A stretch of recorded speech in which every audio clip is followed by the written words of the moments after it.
Good afternoon.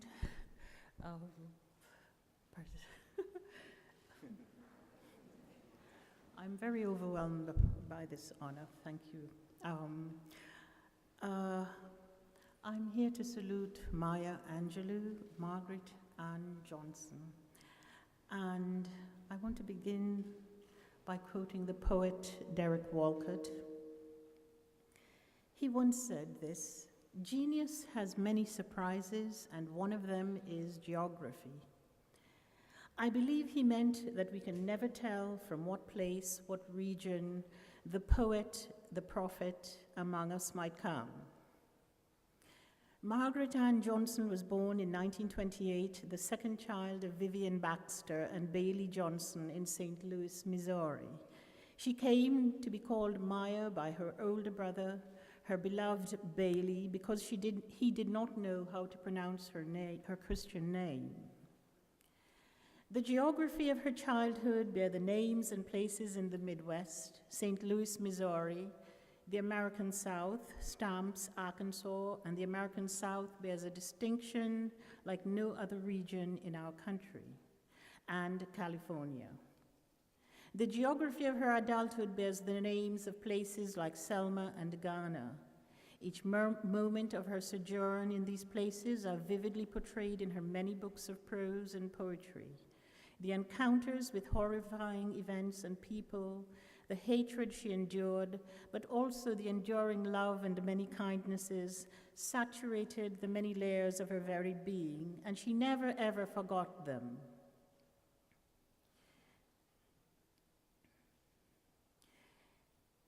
She, with an abundance of courage, she never missed a chance to turn the dross into gold. She then turned the gold into something more precious, something only she and the God she loved knew how to create. The memories come alive again and again in the books. The books are these. Among the many books are these: "I know why the caged bird sings. Gather together in my name. All God's children need traveling shoes. The heart of a woman. Letter to my daughter. Still I rise," and the list would go on. The great French philosopher of the Enlightenment, Jean-Jacques Rousseau, begins his autobiography, The Confessions of Rousseau, with this sentence: "I have entered upon a performance which is without example, whose accomplishment will have no imitator. I mean to present to my fellow mortals with a man in all the integrity of nature, and this man shall be myself." We have only to change the word man to woman, and we could easily believe this bold declaration to be written by our beloved Honoree, for she lived a life that we can only look at in wonder and admiration. She was bold, she was brave. As she grew older, she became wise. She loved her people, and then she loved everybody else until her people and everybody else became indistinguishable. We know that laws cannot make poets, but poets can and do make laws. This poet changed laws, helped to change laws. The laws of the land in which she was born, a land in which she had a deeper stake than many of us, because after all, she was an African American.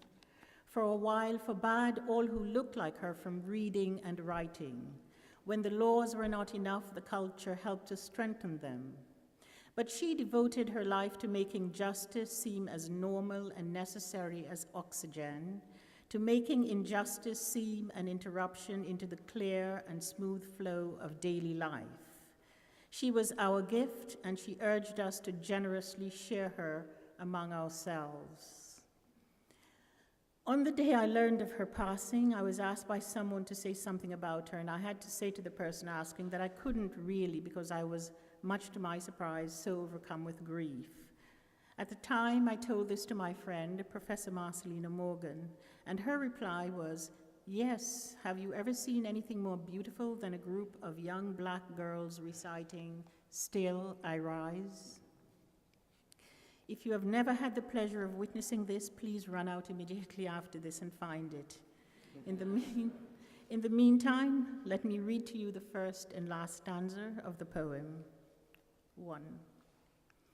You may write me down in history with your bitter, twisted lies. You may trod me in the very dirt, but still like dust, I'll rise. And the last, leaving behind nights of terror and fear, I rise. Into a daybreak that's wondrously clear, I rise. Bringing the gifts that my ancestors gave, I am the dream and the hope of the slave.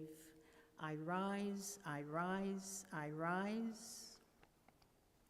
So ladies and gentlemen, please rise and give a resounding round of applause to our dear and great Margaret Ann Johnson, Maya.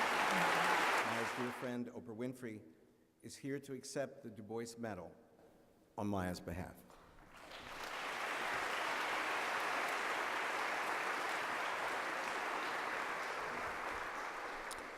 Thank you.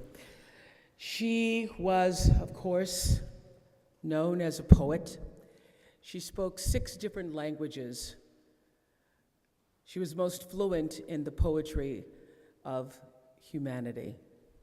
Her greatest lessons were to teach us all how we are more alike than we are different. Some of the greatest times, memories of my life are sitting at her kitchen table eating biscuits and listening to her read, recite Du Bois, Paul Laurence Dunbar, and teaching me, most importantly, that when you learn, teach, when you get, give. I miss her deeply. There are times when something wonderful like this happens or not, that I think to call Maya first and then realize I can't. But her spirit abides with me, around me, through me, and with us. And in the words of her marvelous poem, Phenomenal Woman, when we saw her coming, she made us proud. And it was the need for her care and the need for her words that made her such an extraordinary and phenomenal woman.